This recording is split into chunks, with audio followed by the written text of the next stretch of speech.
Welcome back, friends. Nice to be with you again. This is Richard, and we have Gabriel Cousens, Dr. Gabriel Cousens, waiting to talk. And appropriately for today, being October 7th, he's in the Middle East, ready to give some insights about what happened on that day and what it means for all of us. So this should be a really relevant discussion. Welcome, Gabriel, and thanks for being here. Thank you, Richard. It's always good to work with you and Doug behind the scenes. So thank you both. So it's good. So let's just start with basics let's do a little dancing, because in the middle of this, we don't want to forget the idea of spiritual joy. Because you can get so carried away with it that it allows you to be, in a sense, dominated by, the sadness, the grief. And that's not a way to live your life or win wars. Okay, so let's dance for a few minutes and then we'll meditate. There is a mantra, and that mantra is Yod on the in breath, Hey on the out breath, Wa on the in breath, Hey on the out breath. Yod from the base to the heart, Hey out to the heart. Wa from the base to the third eye, Hey out to the heart, merging the heart and mind. So if you have a mantra on your own, fine. But basically, you just repeat the mantra until your mind's quiet, and then you're in meditation. Okay.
Okay.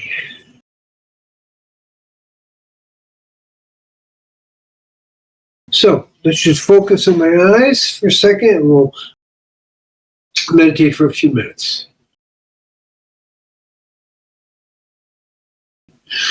Just feel the cosmic energy coming through.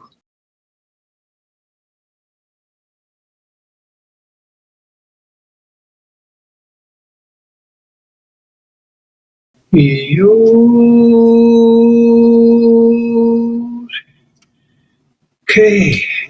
meditate for just a few minutes.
You slowly come out of meditation. Okay. October 7th. So let's get clear. October 7th didn't start on October 7th. Okay. It started in the 19th century. And it's one of multiple times, 1920s, before that, 1932, 1922, 1930s, where Arabs have explicitly wanted a mob formation to attack Israelis. And certainly in 1947, 48, when that War of Liberation happened for Israel, and it broke from the British and established a state with the approval of the UN. We had the Balfour Declaration in 1917, and then multiple declarations, none of it which has meant much. But in the process, Israel has one declaration, which is in the Torah, the Bible, which kind of puts the boundaries very clear. And I'm not going to go into those boundaries because that's not really what I want to talk about. What I want to talk about is what all the threads that are going on. We go back to 1948, the war. Israel, like they're trying to do now, and like they've tried to do pretty consistently, was denied arms from the main countries like the U.S. and so forth. They fought and won their independence. And independence declared on May 14th, 1948. Okay, but it's been a battle since then. So October 7th isn't new. Okay, I said it's 1922.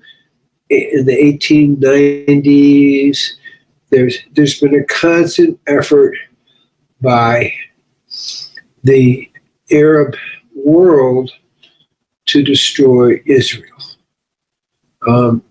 And obviously we have that war. We had the struggle in 1967, and then we had 1982 in Lebanon, and it goes on and on. Okay. Hamas has tried 3 or 4 times to destroy Israel in a variety of ways. So there is nothing new. This is the first thing we really have to understand. October 7th is nothing new. And if we keep focusing on it, we miss the whole point that this has been going on for literally at least 600 years.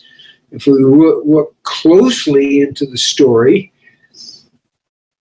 even Muslims will tell you that you look into the Quran, it's, quote, a religion of peace, but it doesn't talk about peace. It talks about killing Christians and Jews. You see a Jew behind a rock, kill him. So this is not a new idea.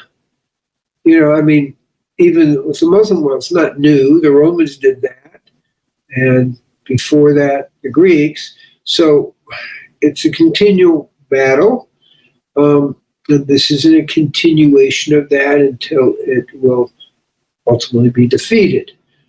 And I think that's an important thing. So we have to see that in a larger historical context. At least 600 years, I'm going to really say more, with the teachings of the Quran, they're very clear.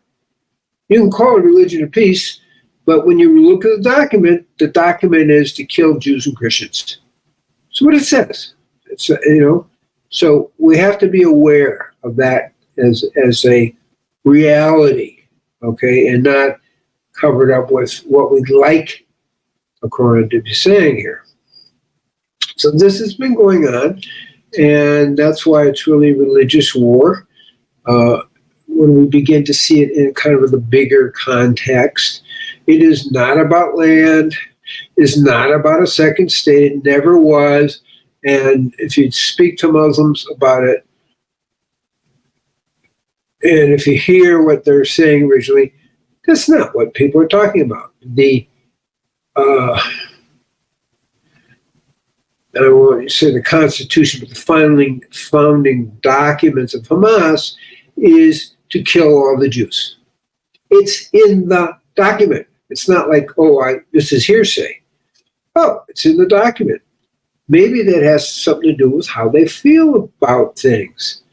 And contrary to most Westerners, I actually want to listen to what the Muslim world is saying. Now, that's not every Muslim, I understand that. We're talking, the so-called Palestinians, Arabs are living in Gaza, okay, that's what they're saying. The Arabs in Judea and Samaria, that's what they're saying.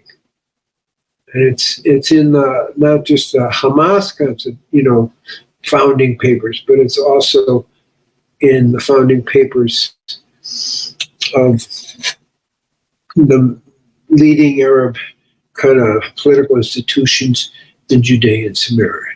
Okay, so what I'm saying is there's nothing new here. Let's just really get that idea. It's not October 17th come out of the blue. Nothing new.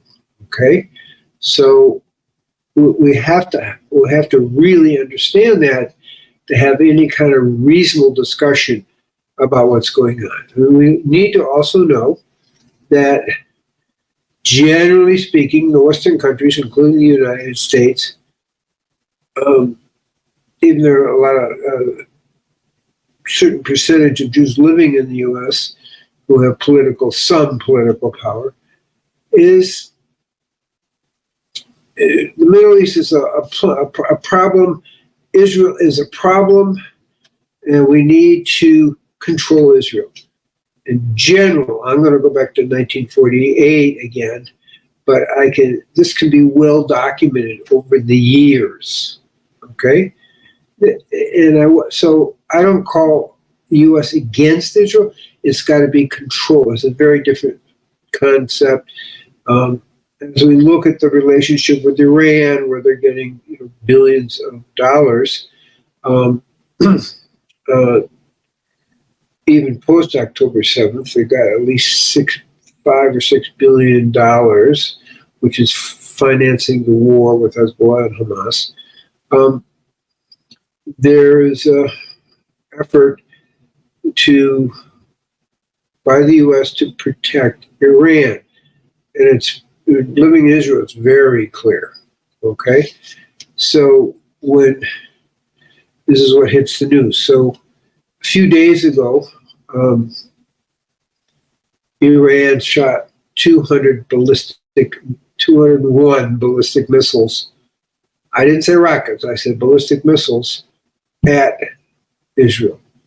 About 80% were knocked down, and there was minimal damage from the other 20%.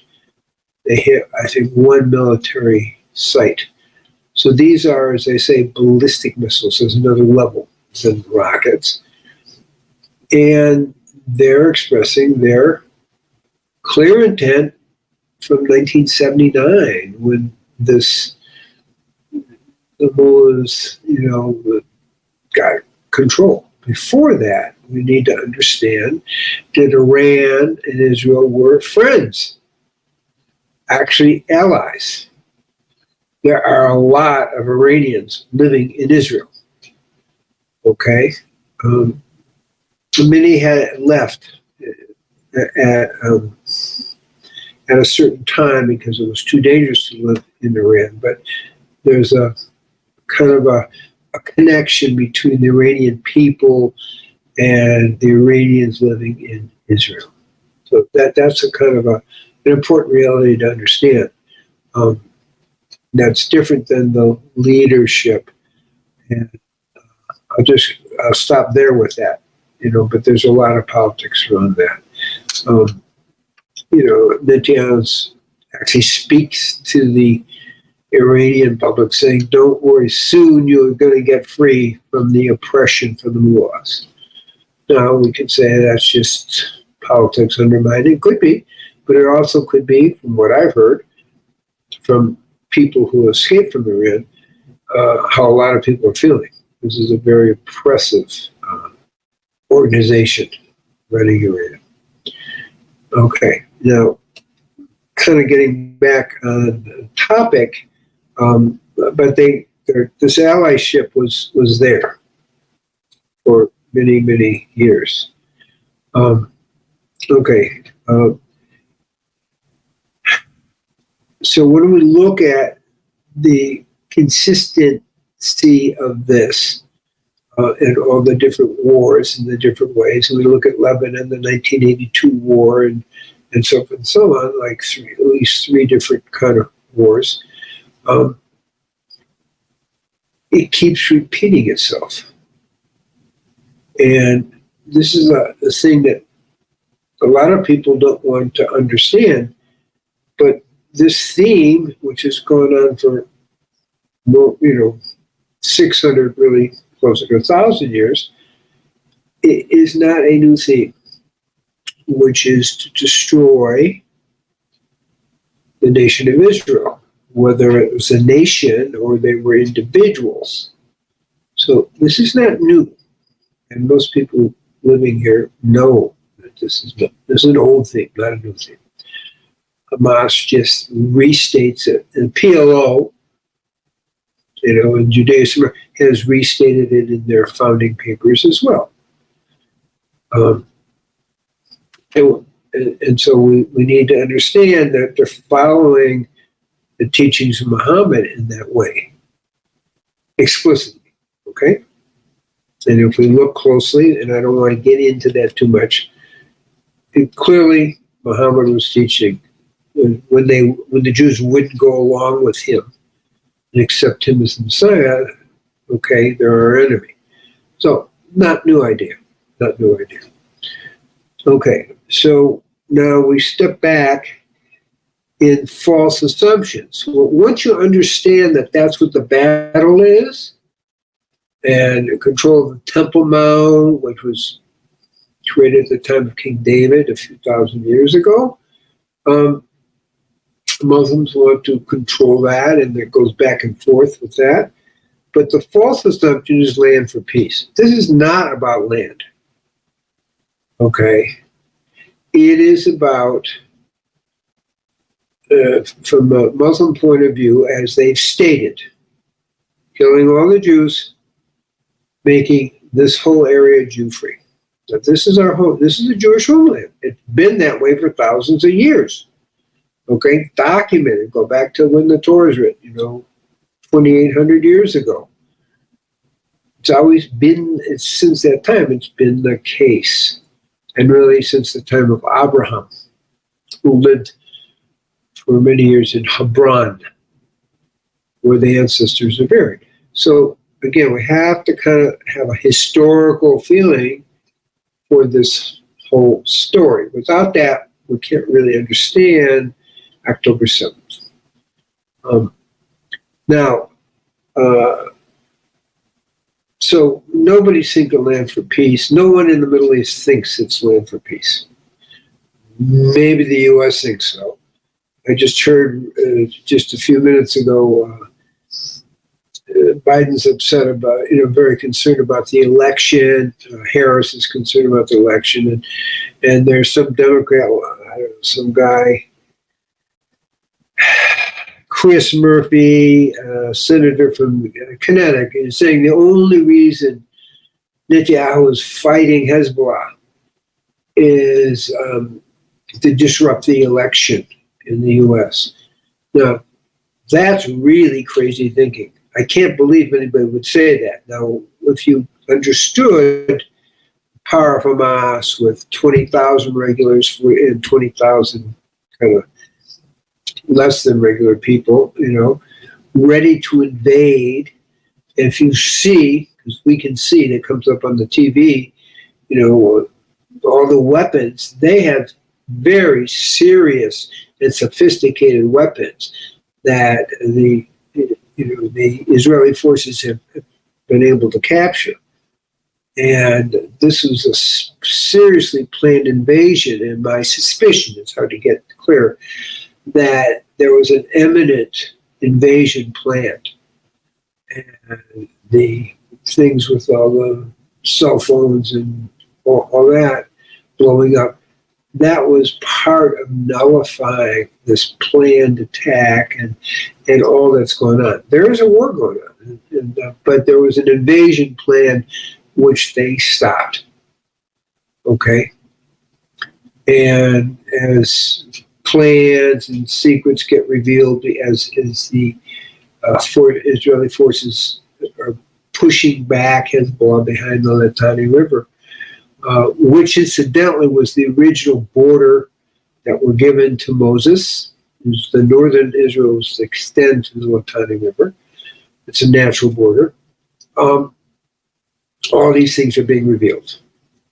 The documents are coming out because when you're escaping from, in the war, they left their documents, they left all these weapons and so forth. So what I'm saying is very well documented. But the game plan was to kill all the Jews. It's the stated game plan of Hamas, of the PLO, of Iran. That's the game plan. Now, it doesn't appear to be working.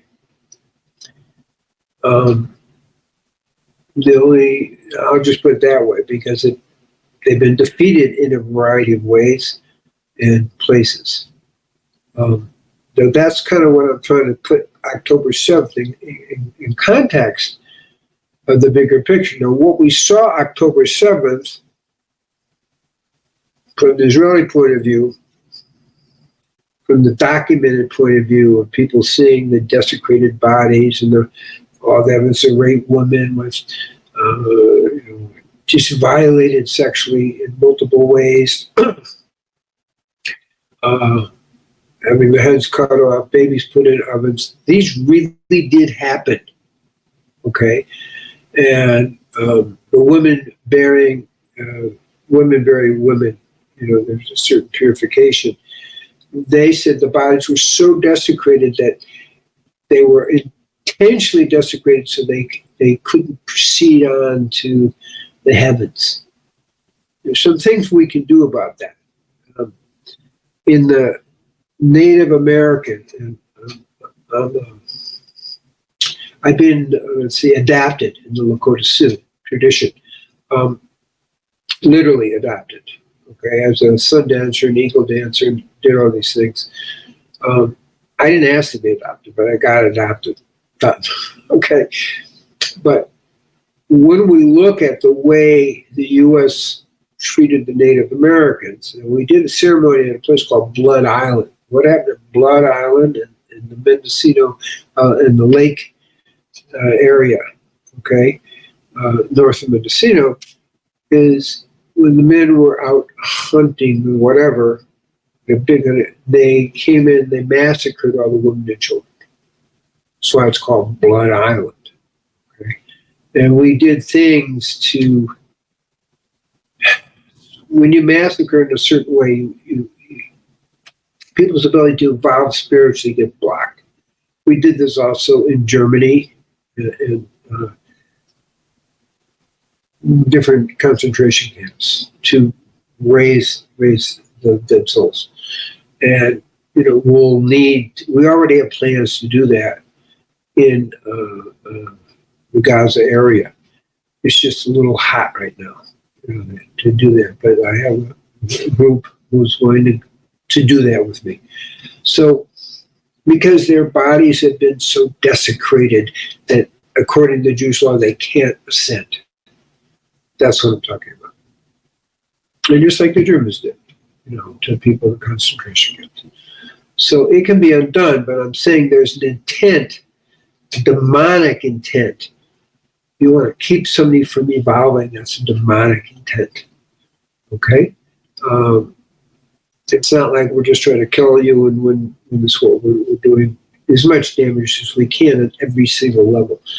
That's, as people review it, this is October 7th, your time, they see that. Now, not that people are that sophisticated, they just see demonic action, beheaded babies and this, that, they have videos of all these things, and it's not one of the greater things to look at. But the point I'm making is there's no question about what people were doing. They just weren't, killing people. They were desecrating people. And I think it's important to understand the level of what's going on. If you don't, you can't understand that this is a spiritual demonic war. And at this point, that war did a lot of things for Israel. A positive side. It unified Israel. That's number one. Number two, it's created a mission of what has to happen. And I don't think they're going to turn around.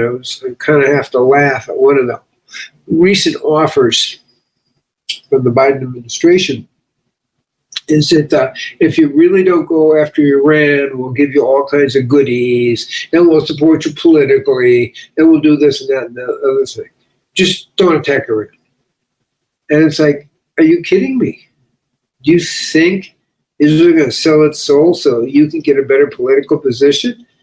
It's absurd.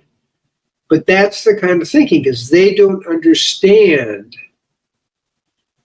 the threat of the destruction of Israel that is provided by Iran.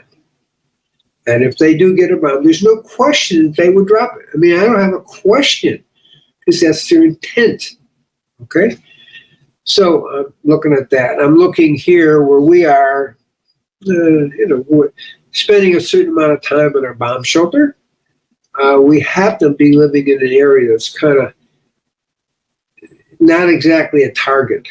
So we haven't gone, the sirens go off, you go in, you wait 10 minutes, you come out, but it's usually around. So we're about 30 minutes from Haifa. So, and mostly the energy is about rockets going to Haifa. But they don't always go in a straight line, so things get out of hand. So we do spend time in the air raid, shelters. The sirens go off. You have to do that. I wouldn't, in my experience, both for myself and for Shanti, my wife, we're not completely, we don't get really terrorized by it. Okay, but obviously shooting rockets all day long. I mean, I'm trying to think, 26,000 rockets since October 7th. That's a lot of rockets. Okay, and ballistic missiles, and they're from all the different countries. It's a 7-front war, is what we're talking about. And I don't think people quite realize that. So the battles are going on. The battling in Judea and Samaria, because the Pakistanis and other groups have armed and trained the Arab living in Judea and Samaria, and they have imminent plans, which are being disrupted, to invade the rest of Israel. I mean, think small. Think that you're talking 12 miles, between Judea and Samaria, something like that, and Tel Aviv. Everything is right on top of each other. So you are, if you play football, you understand it's called a goal line stand. You're on the defense, and the offense is at the 1 yard line. That's the level we're talking about. There can't be any more mistakes. October 7th, I don't really know what happened. Nobody really does. But obviously, it was allowed to happen through politics or this, that. I don't know. We will know, but we don't know at this moment. So I don't want to speculate too much because none of it is positive.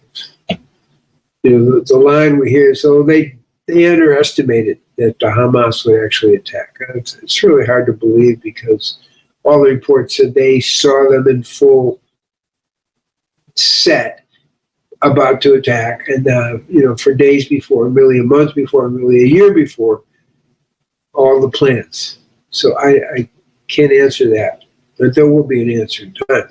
But let's go back to what we're talking about, that the plan was to eliminate Israel entirely. It has never been about land, and it was intent to create a full genocide.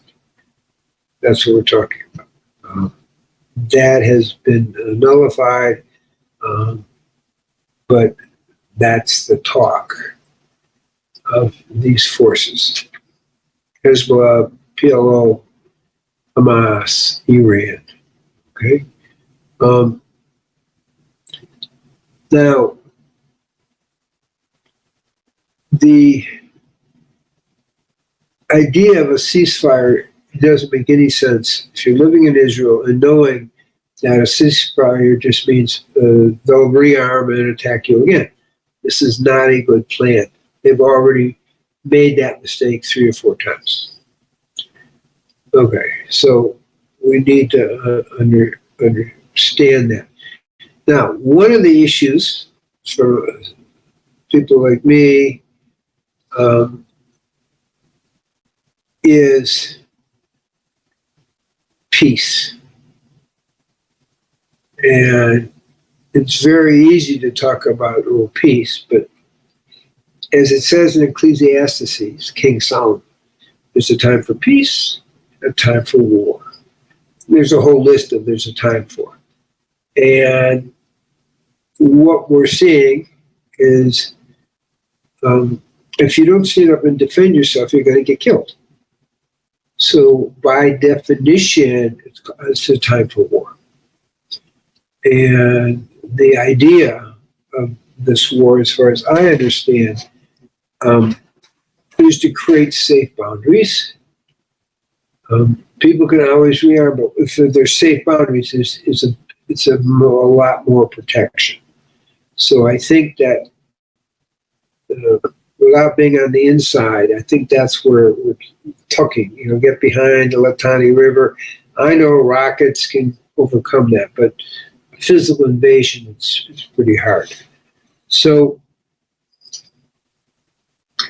once we kind of understand the bigger picture, and I will tell you that they do understand that, okay? People in Israel understand this is an existential situation where literally the plan is to kill all the Jews. And if you're Jewish, you don't look upon that very favorably. But you need to listen to people. People aren't fooling around, and that was one of the problems with the Israeli military. They thought, well, Hamas isn't that serious. That's what they said. Well, we have to take people at their word. I know people boast and threaten, but at some level, take people at their word. And I think that's one of the lessons. So it's unified Israel, it's actually set Israel to look at its bigger mission. Just 1 second. In the whole picture, because prophecy is saying specifically that, yes, the border will be the Litani River. Well, it's what we're talking about. Okay, so prophecy is being played out. And at this time, it's a time for war, a time for peace. This is a time for war so we can get to a more solid peace, which is also prophesized. Okay? And from the Israeli point of view, we're seeing that Hezbollah has basically taken over Lebanon. Now, I've been to Lebanon. And even with all the bullet holes in the walls from all the inner fighting, where they pushed out the Christians and killed many Christians and so forth, it was a beautiful place. And under Hezbollah, who have taken over, the people are, to a certain extent, kind of willing captives. It's kind of like, it's hard to explain, but it's not the greatest situation for the Lebanese. So all that is going on. In the bigger picture, we may be freeing people like that. And in perspective, we're looking at the potential real peace in the Middle East. Now, we look at Syria, where hundreds of thousands of people were killed in Syrian civil wars. We look at other places where there have been civil war and up to 500,000 people, have been killed in their different civil wars. I'm not going to name all the countries. I'm just saying there's a potential to create a bigger peace. And even though the Saudis, they were going to create a peace treaty, they understand that it's to the benefit economically to have a peace. There's many good things, a special trail and railway from products to get from this Gulf to, being able to go across the Atlantic. I mean, there's some really wonderful things that can happen to the Middle East. If you want to look at that, that's how some of the Middle Eastern countries are thinking about it.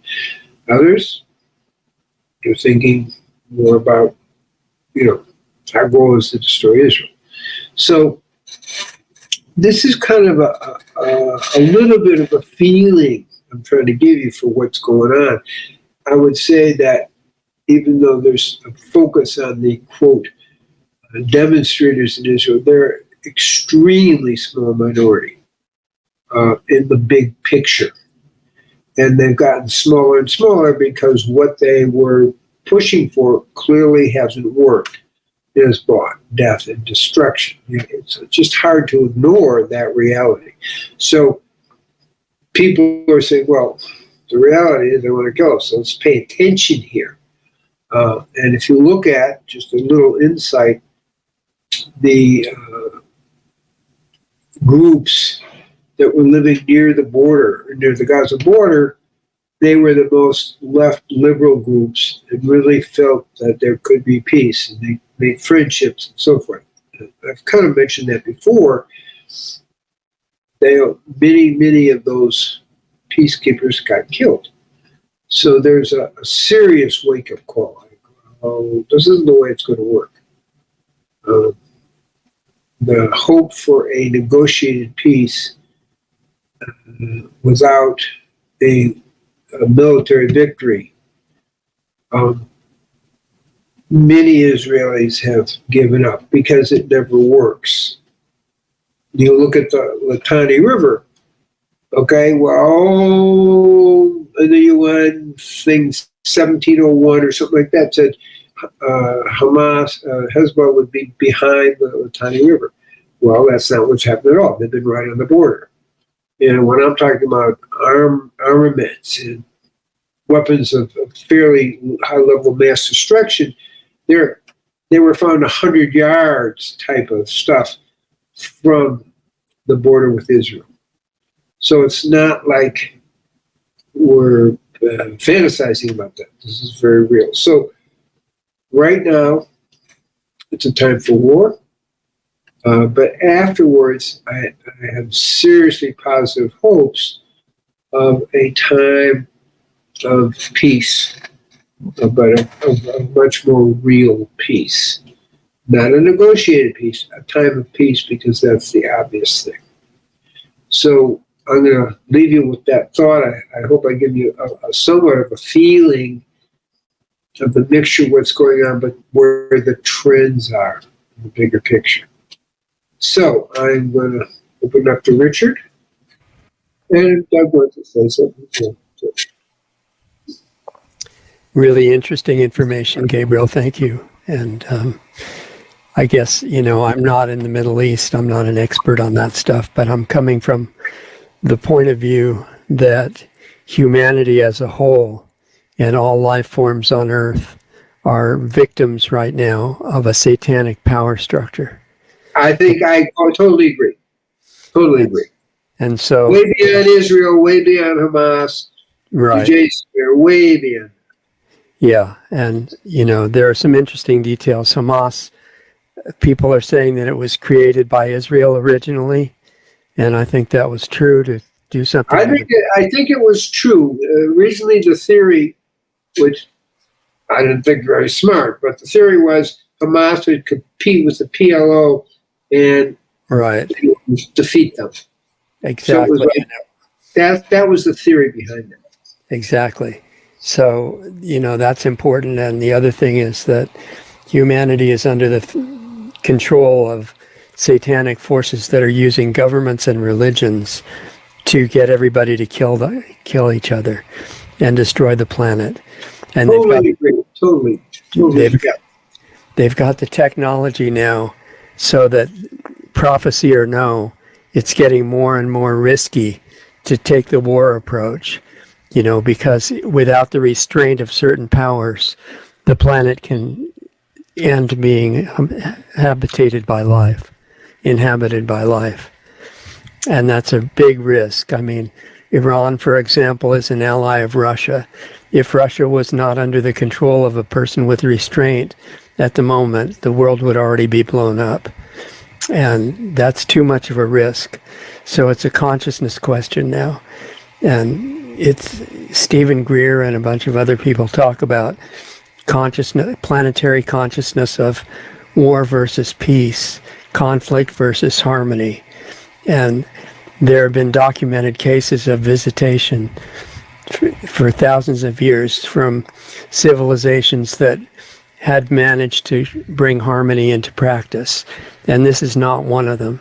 So right now, even our language reflects misunderstanding. We say the U.S. is doing this, Israel is doing this. There's a difference between the people in power and the inhabitants of a country.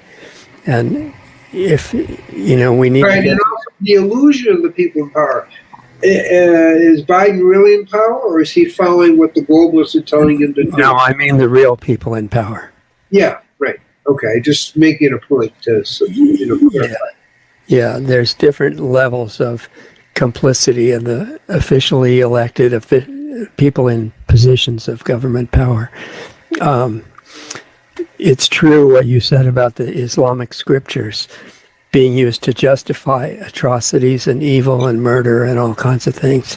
There's also parts of the Bible that make it very clear that people don't want to look at, that genocide is fine as long as you're killing subhuman people, and you can murder them all and take their country, and it's called the Promised Land.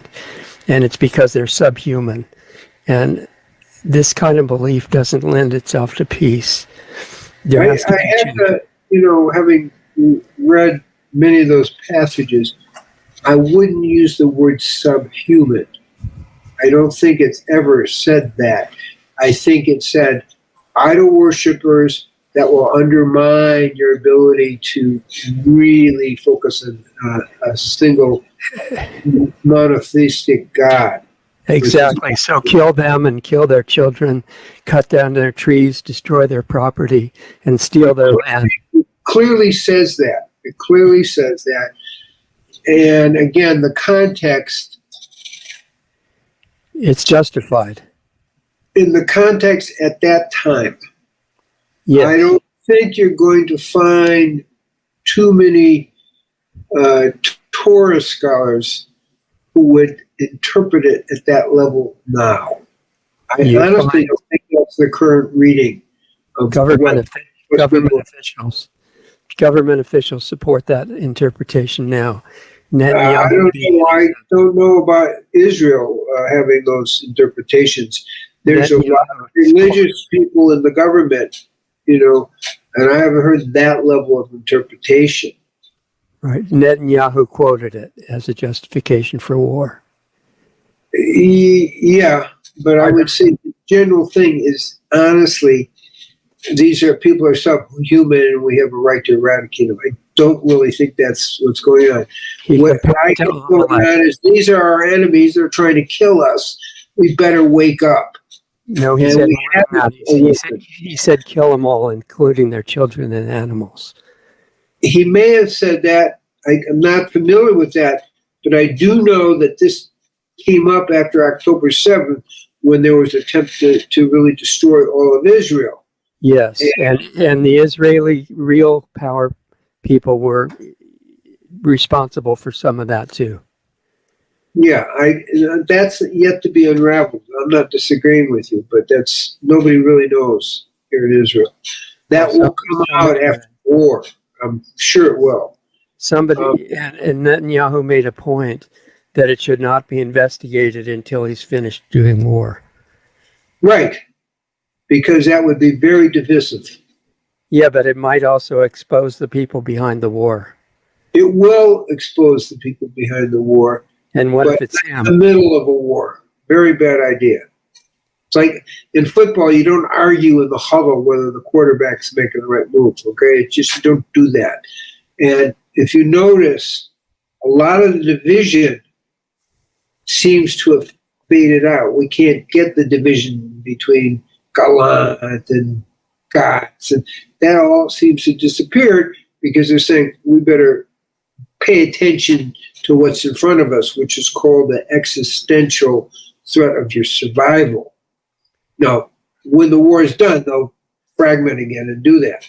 But at this moment, people are saying, ooh, this is very serious. We're being attacked in 7 fronts. We better pay attention. Right. I understand that logic. But the point is that if somebody was starting this whole thing that had very malicious intent, and they're in a power position in the government, and you let them stay there, they're going to turn it into a Holocaust, and that's not a good idea. Yeah, I'm objecting to the extremity of the words, okay? There is and was conflict. There's a few radical people who have been told to shut up, actually, by Netanyahu. That there's like 1 or 2 right-wing people. And we don't want to quote their statements, which you've been doing, to represent how most people are thinking. They're not the majority. They are a minority, but they aren't what's going on. Okay, so there was a guy you just quoted. And, that was very unpopular. He caught a lot of flack for that, and so did Netanyahu. And he's not part of Netanyahu's party. So I think it's a mistake to quote this very extreme guy. It's like the John Birch Society. If you quote the John Birch Society, say that's what the president thinks. I think there's a problem with that. No, I'm not. I'm quoting the president himself. Well, I don't think he's... The general message, 99% of the time, is not that at all. The general message is about cold survival. And I don't think when he speaks at the UN, I don't think he speaks here in Israel. He says this, I know there was a point where some of that was said, but it's said in a lot of reactivity and dealing with these two extreme right-wing guys. Yeah, I'm specifically talking about Netanyahu. I know what you're talking about, and I'm telling you from the inside of what's going on that I don't think that is his position based on 99% of the information. And he may have made a statement, which I didn't see because it was Gabriel who said it. So I'm going to go look for that to see if he actually made the statement versus this other guy who, Gabriel and one other guy who's from Judea and Samaria who are very right-wing, who did make those statements. Yeah, it was him. I watched it on video multiple times. Okay, that's good.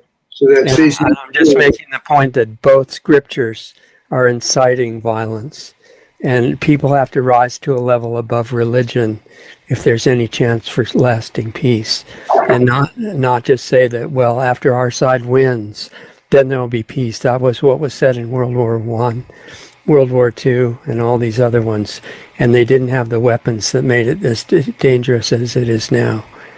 Yeah, I mean, there's truth to what you're saying, okay? But that's not exactly what's really happening here. That's all I can tell you. It's not really the mindset. It's like, yes, we have to win the war. Then we can talk in meaningful terms to make this work, to set real boundaries and not have UN things that aren't enforced, okay, to make this happen. Because generally, the public in Israel, and a lot of the public in Israel wants peace. It's a very high priority, and the politicians, do have to listen to that. So, Israelis are saying, we're trying to survive. We have to do this to survive. Before this war, that wasn't what people were saying. And there was a lot of division about what to do. Right. And you mentioned the UN. Changed opinion. You mentioned the UN. You mentioned the UN. Yeah, because the UN is really bad news for Israel. They're bad news for the planet. It's a criminal organization. Yeah, totally. They have very, very little support in Israel. Yeah, but they have a lot of power. And we'll see how far the power goes. There's many things going on. And I know Trump has seriously challenged the UN, called take away funding, which is 75% of the UN's finances. Right. So we'll see, but I think the UN has never really done its job, unless you see it as part of a one world government takeover, which is kind of how they see it.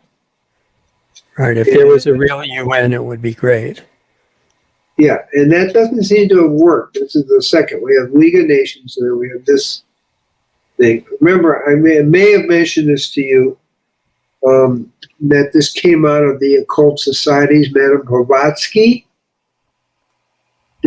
Okay, so that's a whole history of, it came out of a very much occult world that created this. And it used to be, let's see if I got it right. It's not of light. Lucifer Trust. Lucifer Trust was the original basis where they said, no, that's not going to fly. And they call it the Lucis Trust, Lucis. How do I know it? Because I work with the UN. And I follow the history and it's like, oh my goodness. Lucifer Trust, that's where this got started, as a basis of the UN. Pretty serious. Yeah. Okay. Alice Bailey, that whole group, Aleister Crowley, they had strong effects on this occult dark thing as founding engines of the UN. Right. Yeah. So Instead of, the point of the UN is to take away national sovereignty and destroy life on the planet. well, now that is, yeah. And it probably was at the beginning because, as you said in the beginning, this is a satanic war. Yeah, exactly. I couldn't agree more with you. Yeah. It's going to come down to consciousness, and the same consciousness that's creating hell in the Middle East is using weather weapons to start destroying the U.S. and other countries around the world. It's the same thing. Now, I don't want to get off the topic, but it's on the topic. So recently in North Carolina, there was a very unusual, I don't know what you call it, hurricane or whatever. Are you referring to that as a weather weapon? Yeah, and the one that's expected to follow it. The ones that are expected to follow it. So I'm going to just get off the topic, but on the topic. Where the hurricanes are centered is a place, the only mine or two mines in the world where this high sophisticated chip can be produced. Are you aware of that, what I'm saying? Yeah, it's very much like what happened in Maui. That's exactly right. And so a friend of Maui actually pointed that out to me, and I wasn't thinking that way at all, is that what they're doing is doing what they did with Lahaina. Get rid of all the local people who are protesting and don't want this to happen. Exactly. And they're doing it with maximum suffering. And they're not allowing food to get in. People are trying to help. They threaten to arrest them. It's like, this is crazy. They're ordering FEMA to steal the food that's being donated. Yeah. So we clearly see something really wrong here. And what you just said, I want to totally support, is that this is an effort, again, by the New World Order to control this particular high-level space. Right. And that it goes right along with blowing up the Middle East and making it a nuclear holocaust if possible. Yeah, which I don't believe will happen, but yeah. But they're risking that. Yes. And the U.S. government is supporting both sides. Yes. With money for weapons, thousands of millions of dollars to both sides. Yes. It's very, unfortunately, people here are acutely aware of that. So somehow the challenge is to overcome that whole system and turn it around. And the consciousness of the people has to change before it's too late. Now, in Israel, I want to tell you that U.S. government is not, I would make an understatement, is not very loved. They see the U.S. as they use the word frenemy, a friendly enemy. It's the same with the people in Iran. I have friends over there, and they don't hold it against the American people, but they do hold it against the American government. Right. Frenemy. Yeah. So that's it. I didn't realize that it's a little late. So so it's good to know we agree on a great deal of things here. And light and versus dark. What? Light versus dark is the whole issue.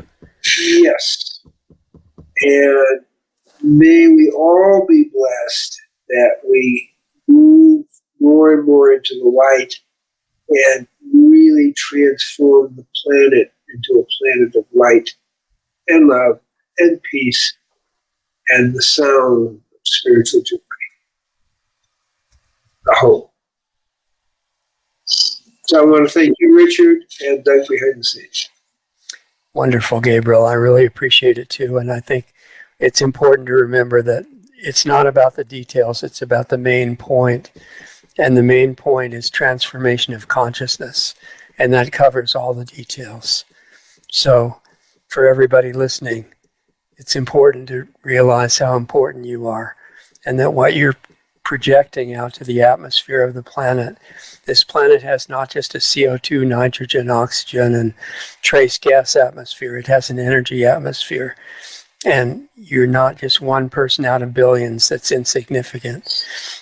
If you have focus and you put attention on what you're doing, you're disproportionately strong and influential in affecting the planet. So be aware of your emotions and your thoughts and your focus and your attention.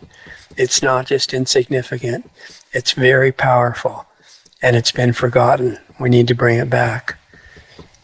We have great power. Future of peace is in your hands. So thanks for being here. Hope you all have a good week. Thanks for staying late with us, and we'll see you next time. Take care. And I just remind you, we have a world peace meditation because what Richard's saying is exactly what we've been doing since 1985. Exactly. World Peace Meditation. And the other programs on Gabriel's site are treeoflife.mn.co and drcousens.com. And we have planetaryhealingclub.com that's still going. And we were looking at the weather situation this last week. And the point is that in spite of the hell that we're living in and the nightmare that this has become, the focus needs to be on what we want it to transition into. And if you can keep that focus in the middle of the darkness, then we can change the whole situation for the better. All right. Anyway, love to everyone and have a good week, and we'll see you next time. Peace be with you.